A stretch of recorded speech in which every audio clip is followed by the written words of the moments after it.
Good afternoon and welcome to the 2020-2021 LIHEAP webinar. My name is Laura Edinger and I'm happy to be co-presenting today with PULP colleagues Liz Marx and Gio Brackbill and CLS colleague Josie Pickens.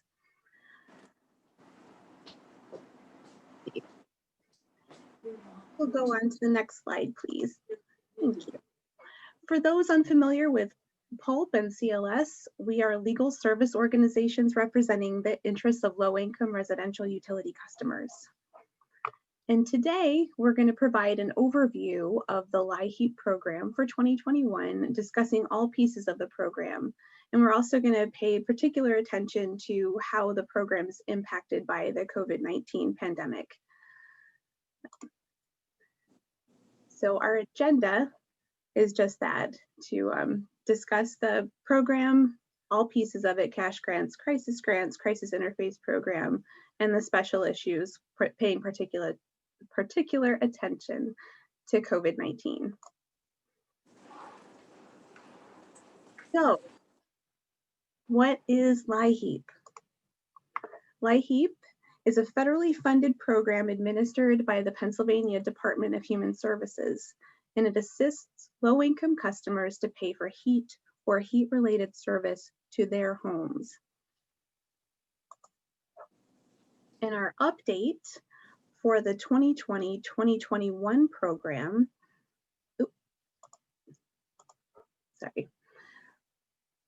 it starts today, actually, and it will go through April 9th of 2021. The cash grant, the minimum is $200 up to a maximum of $1,000. The crisis grant is a $25 minimum up to $800 maximum. And our crisis interface repairs and replaces inoperable heating systems or service line, and eligibility is 150% of the federal poverty level. You have to have home heating responsibility and be a Pennsylvania resident.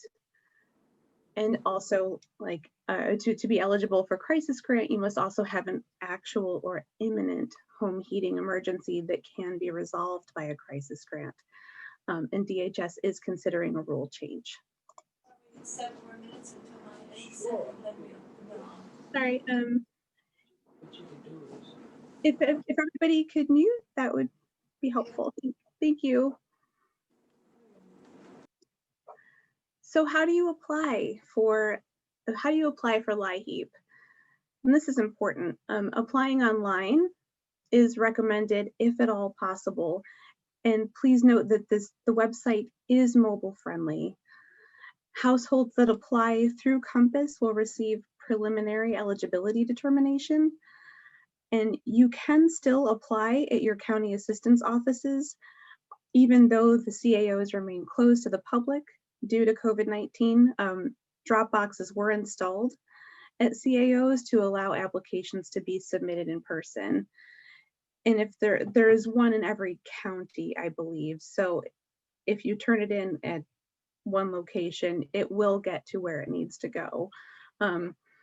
Social service providers and others can request LIHEAP flyers and blank applications in English and Spanish.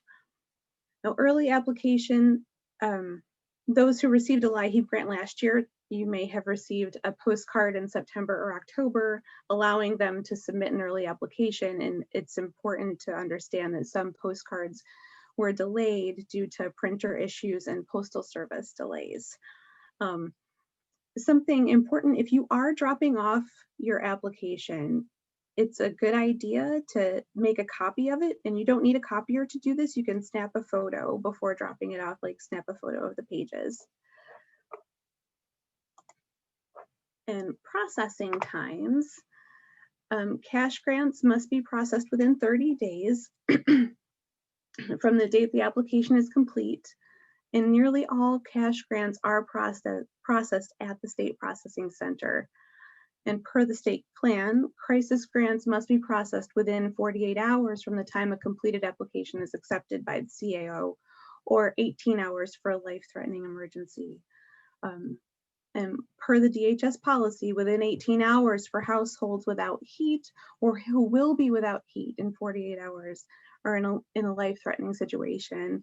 Within 48 hours for households without heat or who will be without heat in 48 hours, and within 10 working days for all 10 work days for all other households, or importantly, before the household is without heat, whichever is sooner. And most crisis grants are processed at a local CAO. And I'm going to turn it over to Liz to talk in more detail about cash grants. Hi, everyone. Welcome. I'm so glad to see so many of our friends in the field were able to join us today. I'm going to go over some details about the cash grants with you so that we're all up to speed on what all the nitty-gritty details are. So first, your minimum cash grant is going to be $200 and maximum $1,000. This is determined based on a variety of different factors: where somebody lives, what kind of fuel source they have. Generally, we find that grants are going to be around $200, sometimes a little more, but it can go up to $1,000. Those are usually people with very, very low income and very, very high heating costs. So a little bit about eligibility. Household income going to be at 150% or below are the federal poverty guidelines. Annual income of all household members is counted, but keep in mind, and I included the definition at the bottom of this slide, this is going to include related roomers and those who live together as one economic unit, and generally are paying their bills together. The CAO can calculate income in two different ways. First, they can calculate income from the 12 months prior, total income, or they can annualize it for the last month income that they have. So this is going to maybe be beneficial to some folks or not, particularly with COVID, as some people have lost a lot of income. They may want to make sure that it's been calculated on that last month income, or if they're recently reemployed, they had no income for several months, but now they are working again, the 12 months is going to be more beneficial. So always do that calculation or assist clients to do that calculation and ask for the more beneficial calculation if it's been calculated with the other way. Also, be sure to check income exclusions. And we do often run into a number of people who are right on the edge. And so particularly, and the next slide will cover some of those exemptions, but make sure that there's no excluded income being included in there. This will go over, and you all should receive a copy of this PowerPoint after the training today if you do have questions, and can refer back to it. So there's a lot of information we may not go over in grave detail, but it is in the PowerPoint, so you can refer to it. Generally, the list of exclusions are there. You come up with interesting things sometimes, like the assistance for senior care.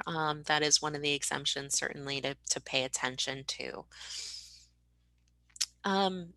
So COVID-19 documentation, just a bit of this because I haven't seen any questions come through yet, but the last couple webinars we've done, we get lots of questions. So DHS does have a temporary policy that they've put in place, and it is still in place. This has always been the case that DHS will assist a client to verify their income through a third party if they can obtain documentation. That remains the case now, but in addition, if DHS is unable to verify or assist in verification through a third party, like contacting your employer or through one of the other databases, if they're unable to do that, the household can request, if it's COVID related, to have the DHS office accept their self-certification of income. So if a business has closed that they were working for, or they're unable to get a copy of documentation or get in touch with DHS's office to complete a third-party verification, and this is for documentation of income or household composition, the county assistance office should accept that person's self-certification of income. In other words, their declaration that they are income qualified over the phone.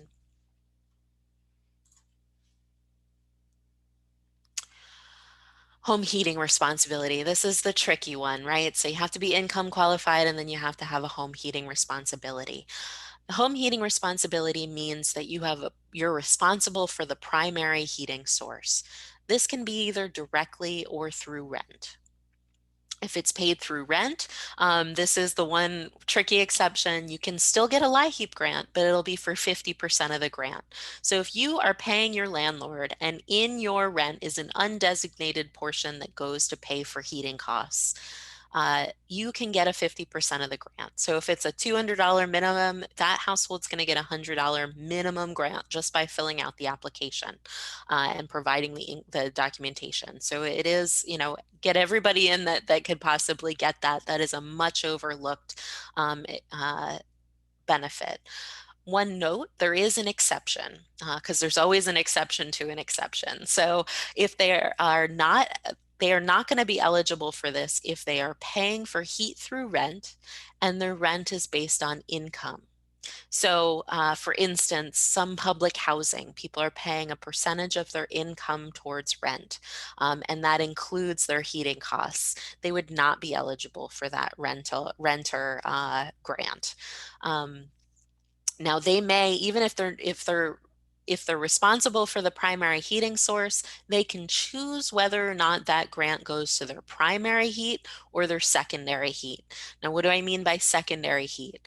A secondary heating source is what's necessary for the primary heating source to operate. So for instance, if you have a gas furnace, your primary heating source would be gas and your secondary heating source would be electric. So as long as you're responsible for the gas, you can still get a LIHEAP cash grant and you can designate that to the secondary heat source. Now, what if your gas furnace is not working and you're not responsible for gas, but you are responsible for electricity and your gas doesn't work, but your electricity does. And so in order to heat your home, you're plugging in space heaters. That would be a supplemental heat source for which you could get a cash grant and apply it to that supplemental heat source. So it's a little tricky there, primary, secondary, supplemental, but you have these resources to refer back to if you have questions about that. Residency. This is the third requirement for a LIHEAP grant. It does not matter how long someone has lived in Pennsylvania. This has been an issue that's come up before for us. As long as the person lives in Pennsylvania voluntarily and not for a temporary reason like a vacation or a visit or education.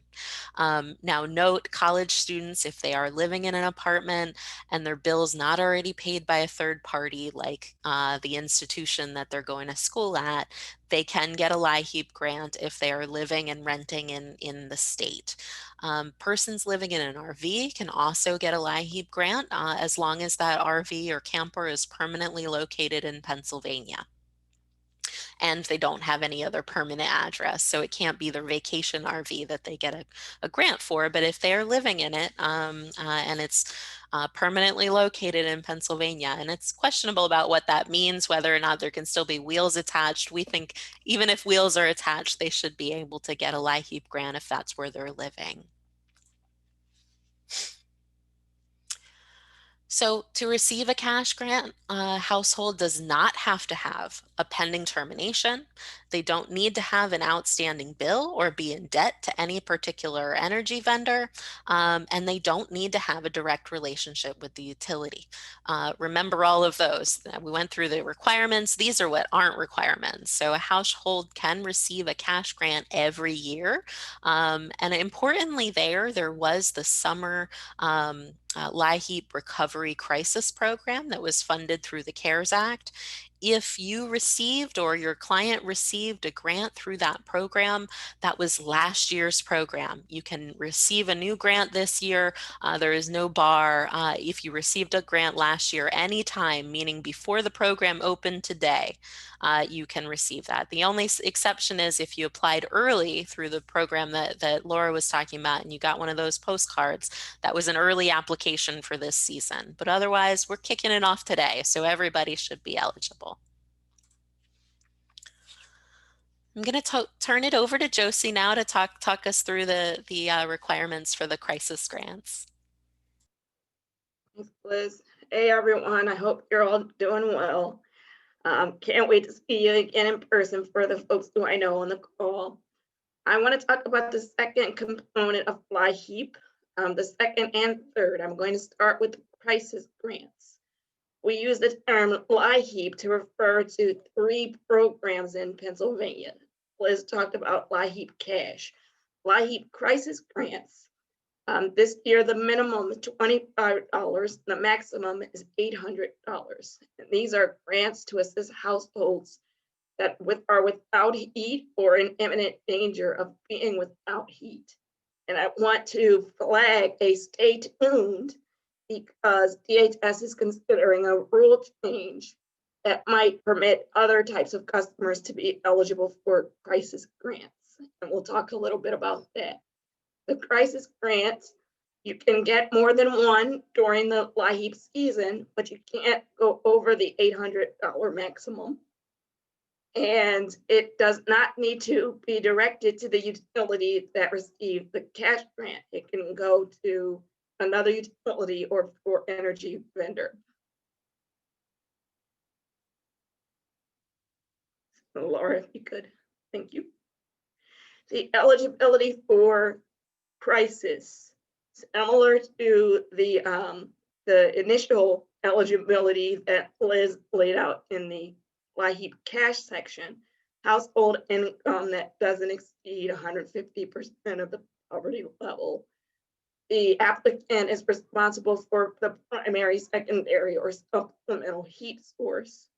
Pennsylvania residency is a requirement. Where we get into the crisis nature of the grant is that there needs to be an actual or imminent home heating emergency. That is a termination notice, or the applicant has 15 days or less of deliverable fuel, or the applicant's service is already terminated.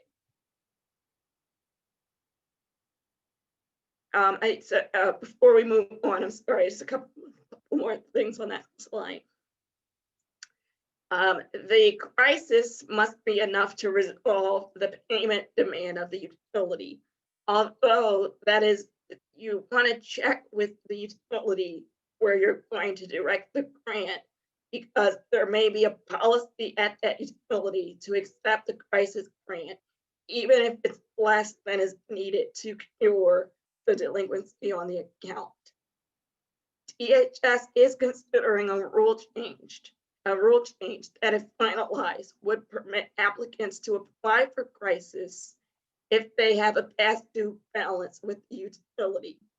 So we want you to stay tuned for an update from us on this. As soon as that rule, if it's adopted, PULP is going to send out a notice to everyone on this call and to our various listservs.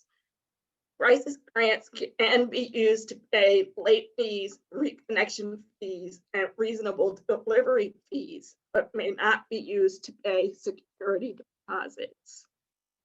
In many instances, that shouldn't matter because regulated utilities are already prohibited from charging a security deposit a household that has income at or below 150% of the poverty level. And just because I see a question popped up, so if the rule change is adopted, a customer who has a past due bill, who has not been issued a notice, a shut-off notice, would be able to apply for crisis on the basis of that past due bill. So if that goes into effect, that would be similar to what the rule was during the LIHEAP recovery program. And we'll make sure to make an announcement to everyone. We're going to talk a little bit about the COVID-19 moratorium, which protects customers up to 300% of poverty. And under that moratorium, the utilities are not permitted to charge protected customers late fees or reconnection fees.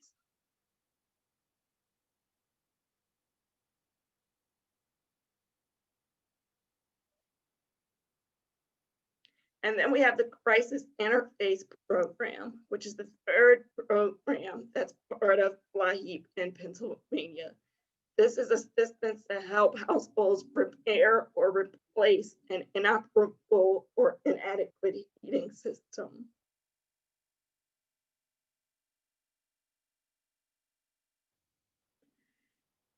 There are a lot of benefits available through Crisis Interface, the LIHEAP Interface Program.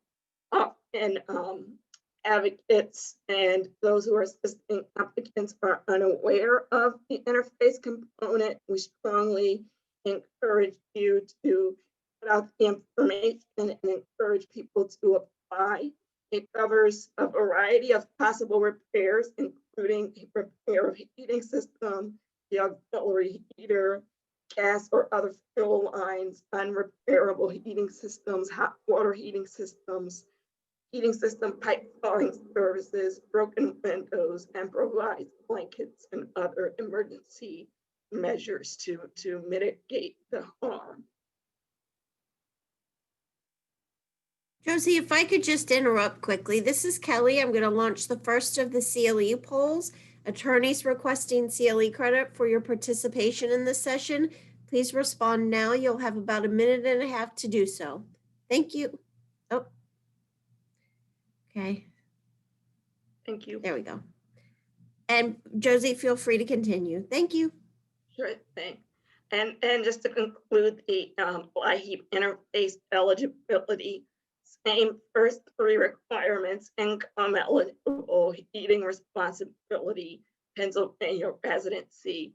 But also note that the applicant, when they moved into the property, the heating system has to have been operable, and the heating system has to have been operable within the last 2 heating seasons. So this doesn't cover the repair or replacement of systems that have been out of commission for many, many years. Tenants can also access the LIHEAP interface. They need the landlord's permission and the landlord's agreement not to evict or increase the rent for a reasonable time, 18 months or more.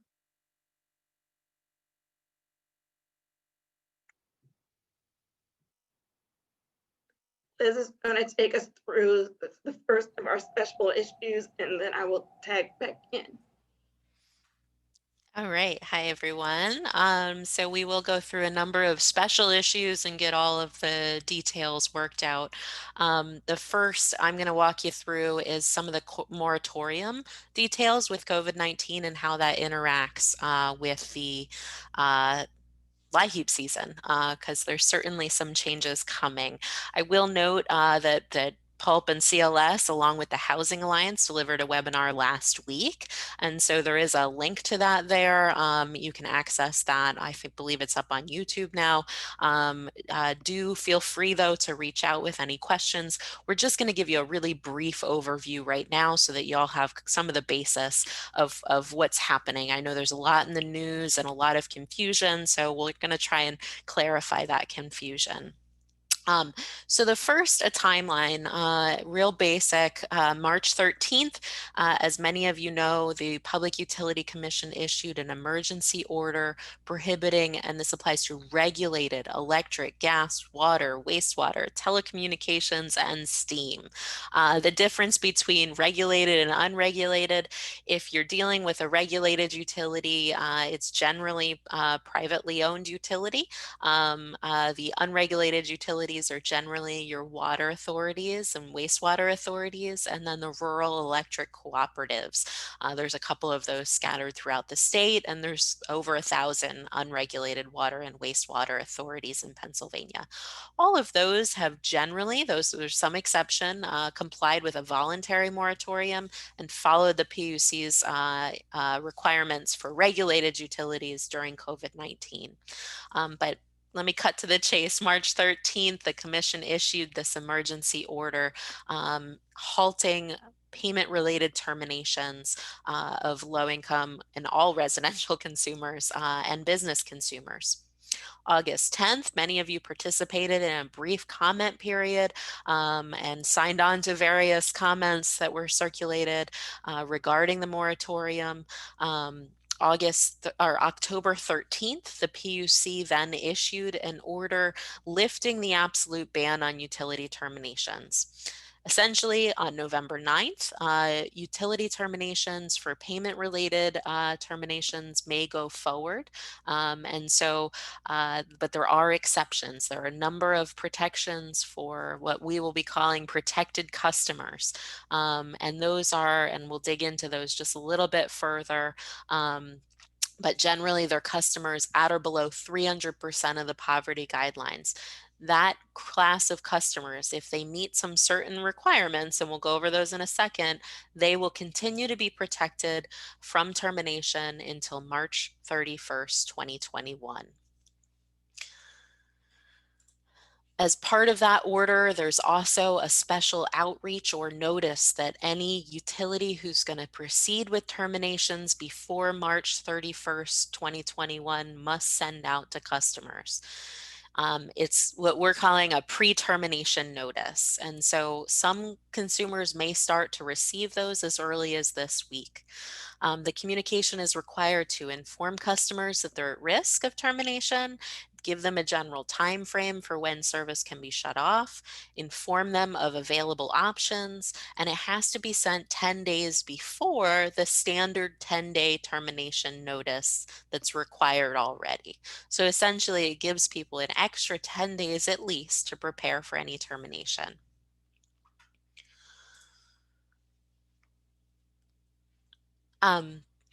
So who's a protected customer? Oh, and I will mention with these special notices, an important piece, not all utilities have decided to proceed with terminations at this time.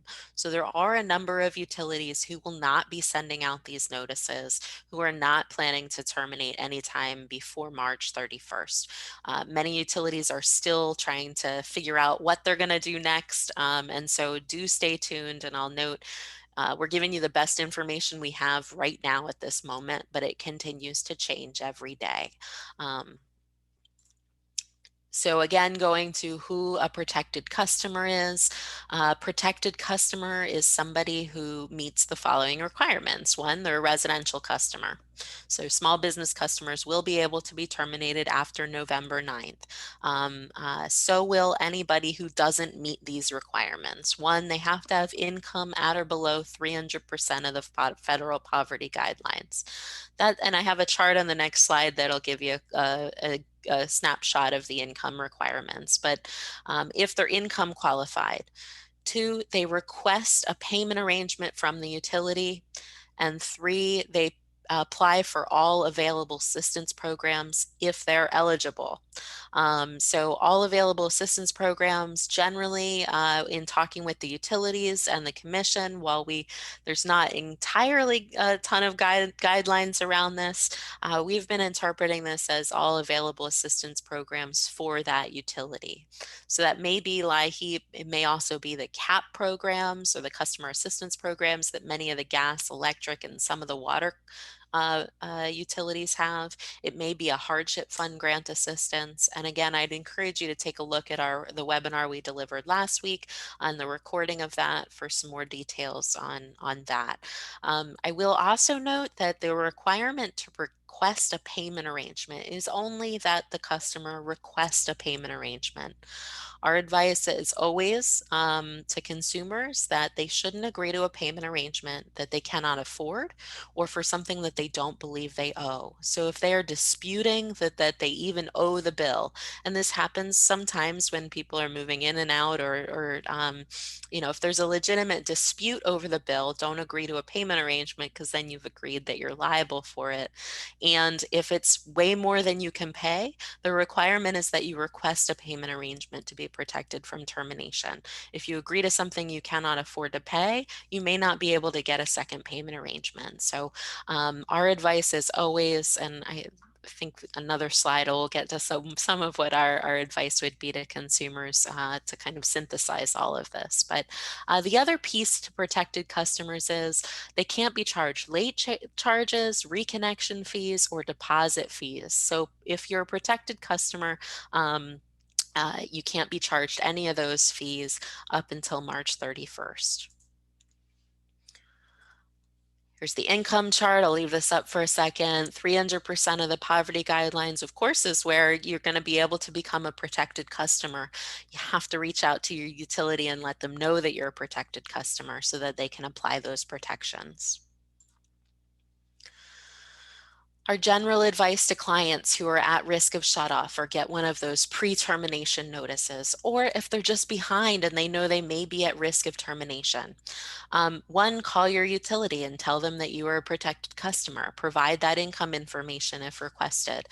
Now, the utilities have been required to be flexible in their requirements for income verification. So if somebody's struggling to get documentation, the utility should be working with the customers to help meet that requirement. Apply for the available assistance programs. Explore what those are and see if you are income eligible for them. Request a payment arrangement, but again, don't agree to something you can't afford or that there's a dispute over the amount. And then this is a huge one. Pay what you can when you can. If that's $5 a month, if it's $10 a month, it really will help to establish what the utilities refer to as a good faith payment history.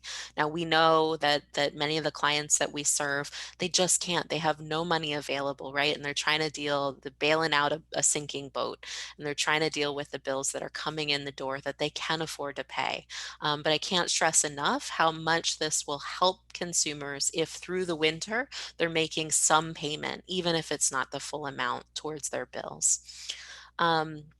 And if you're a protected customer, you meet those requirements, but the utility is still proceeding with the termination, you should contact the Public Utility Commission, and they do have a complaint line.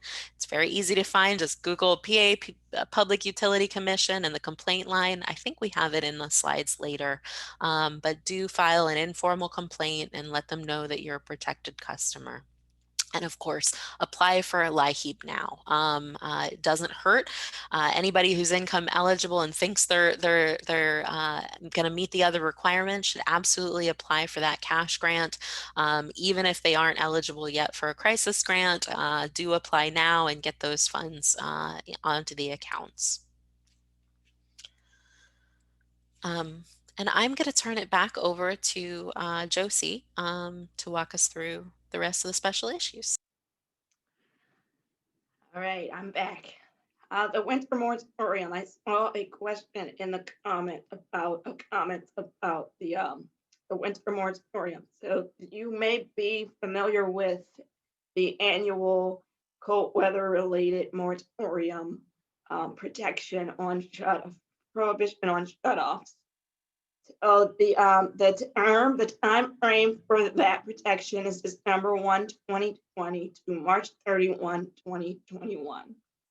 The March 31 date is also the date when the COVID-19 protection for those up to 300% of poverty will expire. The traditional winter moratorium, the annual December to March protection, applies to households with income at or below 250% of the federal poverty level. And it protects those customers for shut off from non-payment. So it's important to remember, if there's a health and safety reason for the shut off, it might proceed, but the moratorium is specifically a protection for customers who are behind and they will not be shut off for non-payment during that time. There's some additional requirements for PGW customers between 150 to 250% of the poverty level. The winter moratorium, the utility does need to know your income in order to provide that protection. So if the customer is enrolled in CAP, the utility will have that information. But if a person is newly low income, or if they have not provided any income information to the utility, and they're concerned about a shut-off, they should contact the utility, and the utility may request proof of income. The winter moratorium does not require the customer to apply for all available assistance. So the available assistance piece of the presentation that Liz made has to do with the COVID-19 protections, which cover those with income up to 300% of poverty. So that may be a little confusing, but just important to remember the winter moratorium applies based on income, doesn't impose these additional requirements on customers. But the COVID-19 moratorium covers those with income above 250 up to 300, and there is this requirement that customers apply for available assistance. Termination notices that are issued during the moratorium cannot form the basis of a crisis unless the commission has granted approval to terminate the service. Please remember that DHS typically permits termination notices dated on or after February 1st to be adequate proof of crisis because they can be acted on after the moratorium ends. Because the notices are effective for 60 days, notices issued after February 1 can be acted on after the moratorium concludes.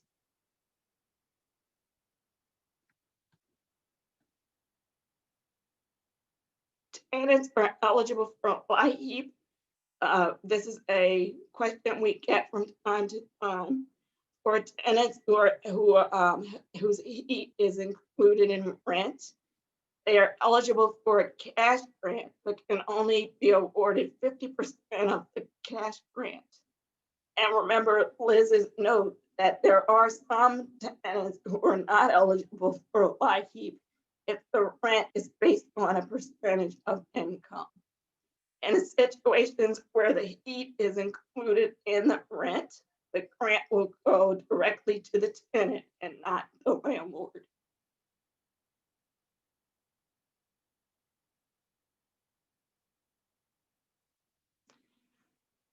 Benefits that are paid directly to applicants. So other situations where the DHS will pay the benefit directly to the applicant and not the utility is when the household pays for heat as an undesignated part of rent, which I just mentioned.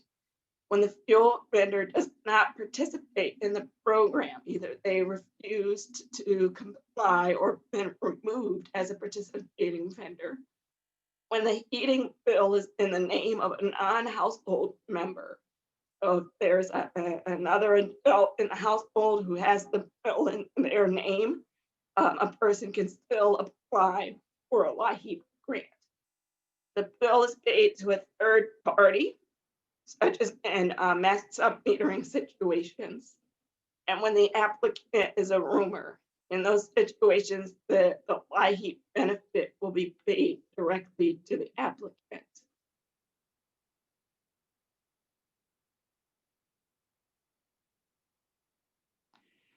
So if an applicant moves to a new residence and there's a balance from a past residence or former residence, the LIHEAP cash grant can be used to connect service at the new residence, but it will only pay 50% of the balance from the prior address. So that's an important rule to remember. New residence, old balance, only 50% of the grant can be used for the prior balance.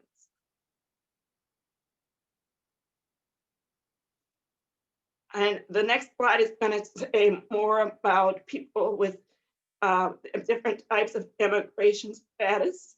And ineligible adults with eligible children are still able to apply for LIHEAP. In those situations, the adult income will count for the purposes of eligibility, but the individual will not be included in the household size. So the income counts, but the individual is not included in the household size.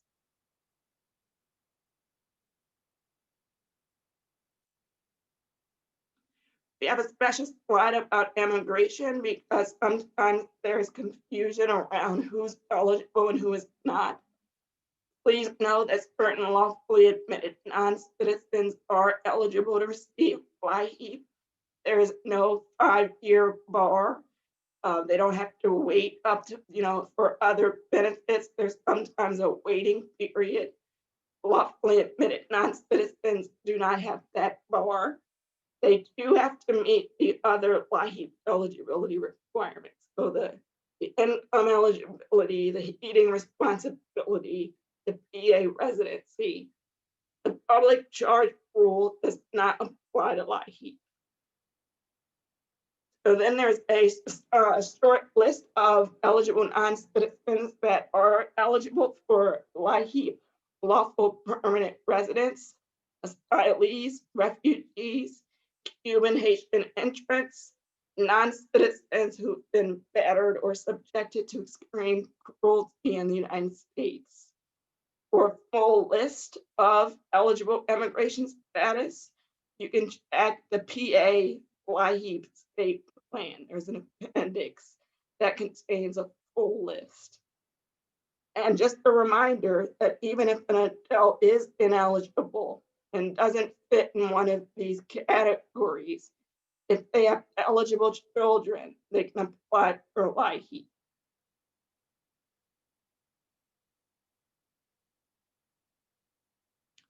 The Eat and Eat program. This is where DHS issues a small LIHEAP grant from $21 to $24 to SNAP households that are responsible for heating costs, but have not been approved for LIHEAP during the LIHEAP program year.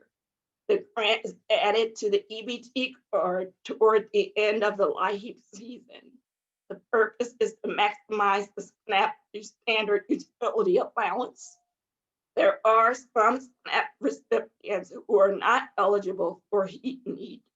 Those who are institutionalized or homeless are not eligible for this initiative.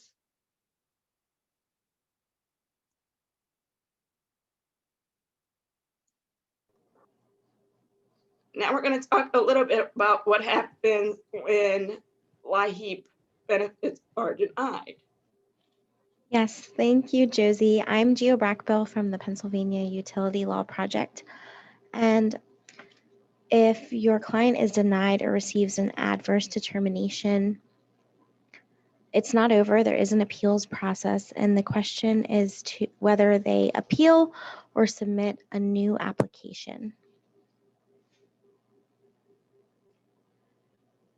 For DHS determinations and cash grants, the County Assistance Office must provide a written determination within 30 days of receiving the application for a cash grant. And if the application isn't fully complete, the agency must provide a notice within 10 days of receiving the application to your client, requesting them to provide more information. The applicant has 15 days from the date of the notice to provide the missing information to avoid rejection of the application.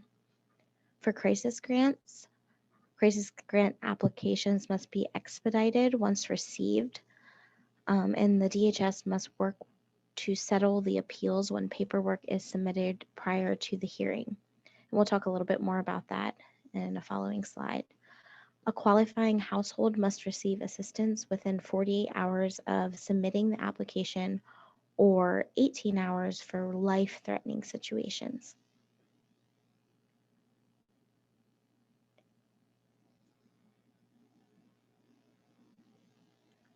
Okay, so for the appeals process, when you're trying to determine if your client should appeal or reapply, you want to look for these things.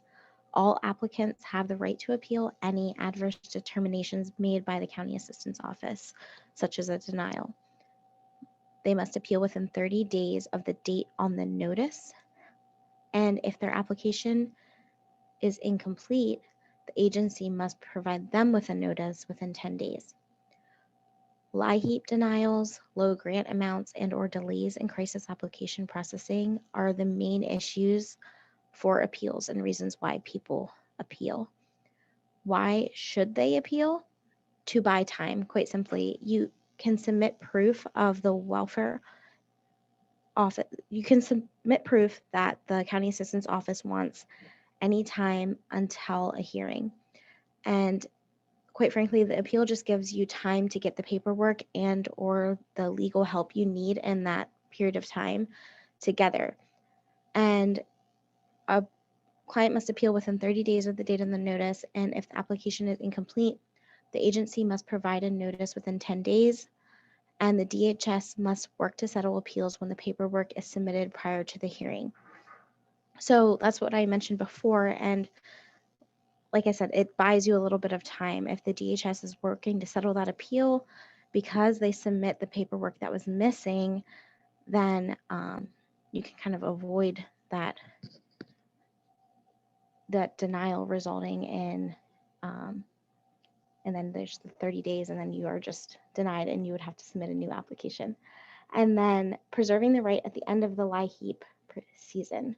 So that's another reason you want to appeal, because you have that right then once you submitted the application before the deadline of LIHEAP. Okay, and then here's when you want to reapply.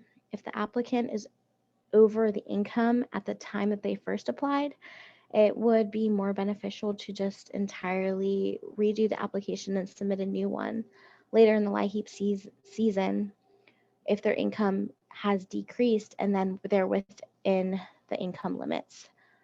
If your client's in an active crisis and their circumstances changed from the first application, the reapplication will fix an issue with that application and then they can get the relief faster.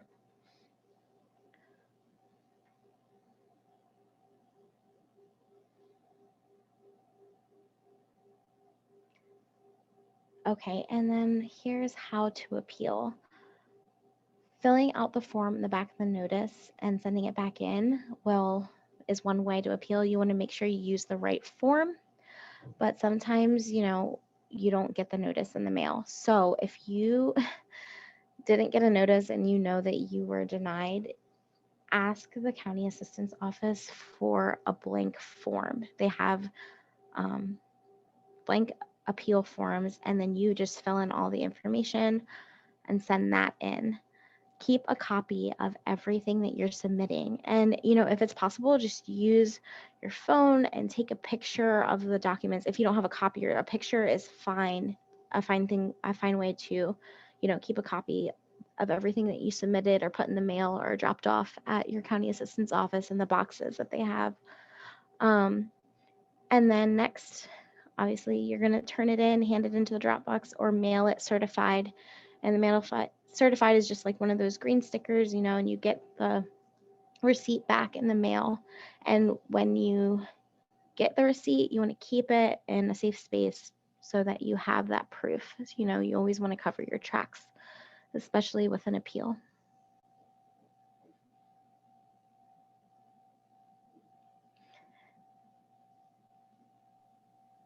There are a couple of things happening at the commission that we want to have on everyone's radar. PULP and CLS are seeking clarification of the commission's phase 2 moratorium order. We did file a petition for clarification. We don't know how the commission is going to rule on that petition. But if it changes or clarifies any of the guidance that we've provided today, we are going to send out an update. We're seeking clarification of some of the things that have come up in today's presentation. For instance, what counts as all available assistance, and making sure we're clear on how the protections are accessible. The commission, in its phase 2 order, also invited and requested comments and proposals from interested parties regarding any revisions to the protections that they outlined in the phase 2 moratorium order.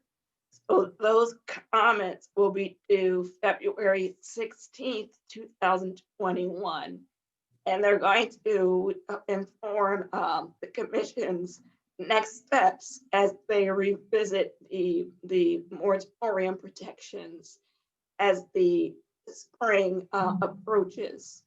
So if anyone is interested in that proceeding and wants additional information, please reach out to PULP and CLS.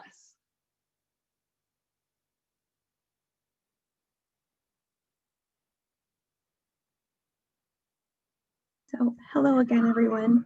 We did provide a whole bunch of information for you today. And I just wanted to remind everybody that there are different avenues to follow PULP and follow CLS on social media.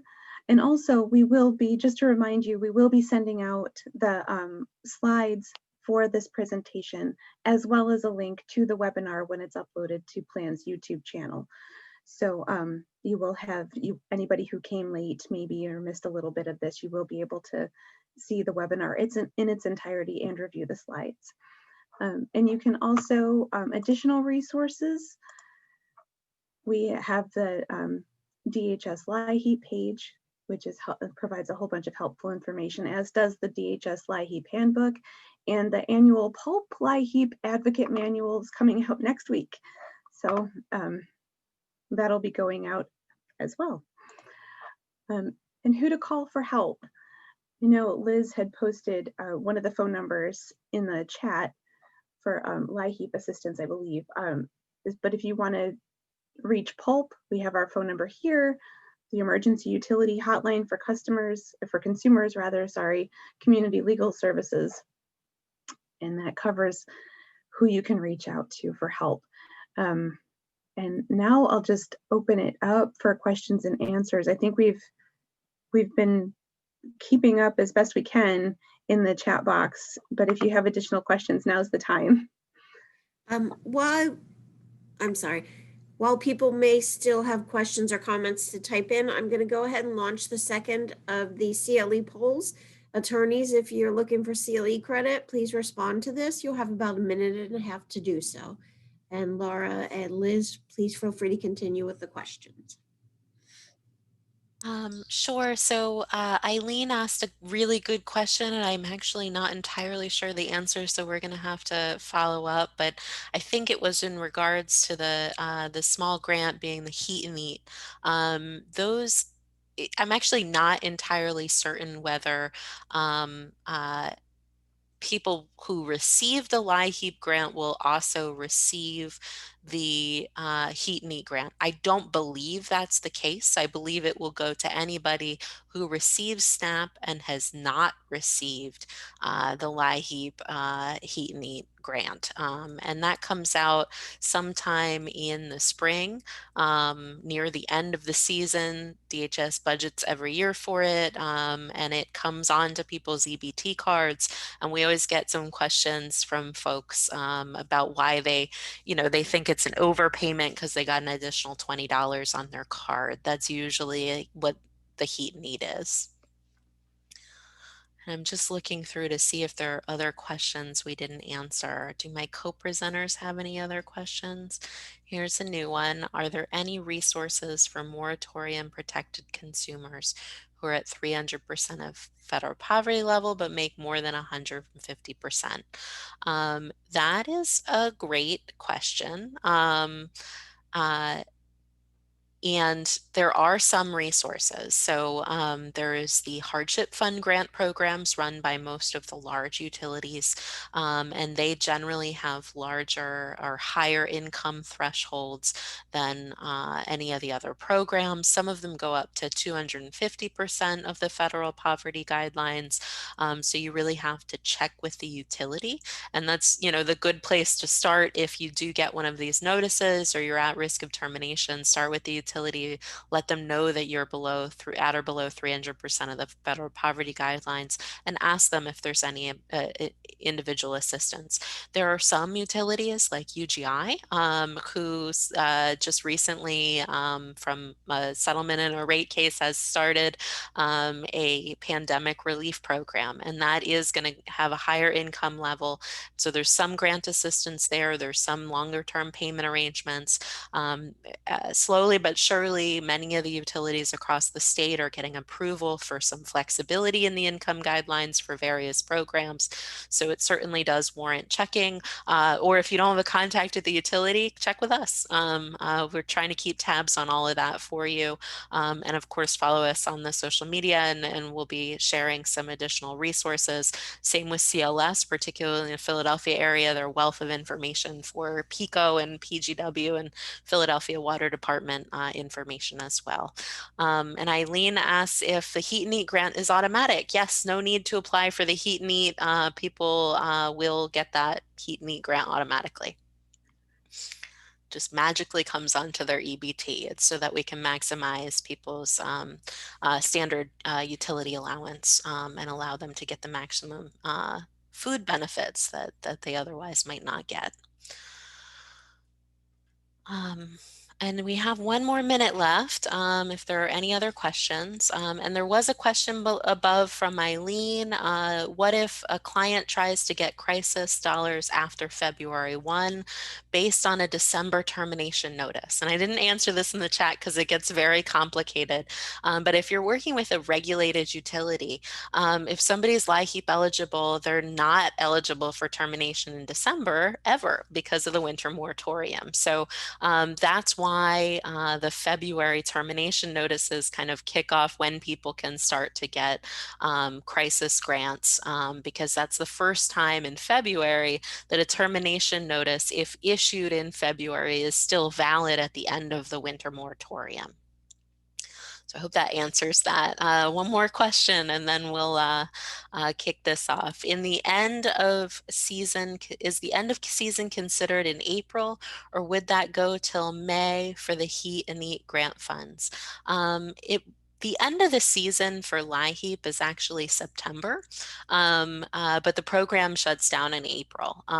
Sometimes there are supplemental programs run through the summer, but generally that's when DHS calculates that it'll be out of funding. So the program closes generally April 9th. Sometimes that's extended. We hope, really hope beyond hope, that we will be able to extend it this year beyond April 9th, because we don't think March 31st to April 9th is going to be enough time to get people in to apply for and receive that assistance. So, but you know, that end of season is another question. So Heat and Eat grants come out in the spring. Sometimes it's after the general program has closed. That really depends. And I'm sure that someone on DHS is cringing on this webinar saying, I know the answer to that. If you do, please type it in. I don't think there's a standard time. I think they generally just release those in the spring at some point.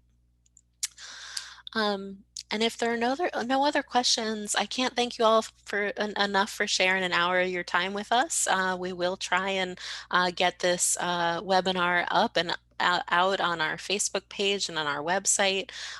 Please do check out the resources available, and we'll be pushing out more through our Facebook page in the coming days, and we'll try and send it through email as well. So do connect with us that way, and you can always reach out to me or Josie or Laura or Gio if you have any follow-up questions. So I hope everyone has a great day, and we'll talk to you soon.